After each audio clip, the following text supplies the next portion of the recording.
Well, hello and welcome to Jim's Kitchen. It's time to make another fun recipe from this cookbook, B. Dylan Hollis Baking Yesteryear, where he cooks unique recipes from the 1900s to the 1980s. Today, we are moving to the 1910s, and we'll be cooking this carrot pie. I'm gonna chop up 1.5 pounds of carrots. I'm gonna simmer them in some water for about 30 minutes until fork tender. After 30 minutes, you could drain it. Then it says to cook it for an additional 5 minutes to get rid of excess water. I'm gonna add those carrots to a blender, as well as the rest of the ingredients. 1/2 cup of heavy whipping cream, 3 tablespoons of melted butter,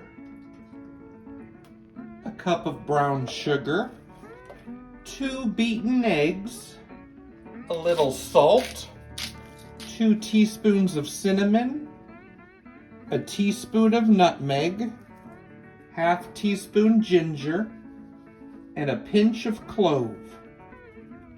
2 tablespoons of flour. Let's blend that together. I'm just pouring that into a frozen pie crust. Now I'm gonna bake it at 350 for about 50 to 60 minutes. I want that to get set. I was out last night and I got a new piece of art. Here she is. Her name is Hula Jula. I'd love to know in the comments what you think about her.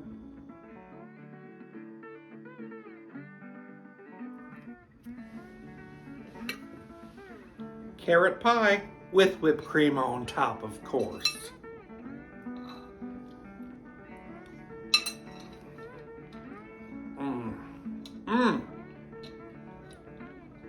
It's extremely similar to a pumpkin pie.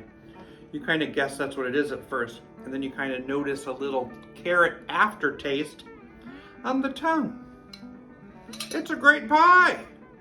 Carrot pie. Thanks, B. Dylan Hollis, for this awesome recipe idea. I slept like a log last night. This morning, I woke up in the fireplace.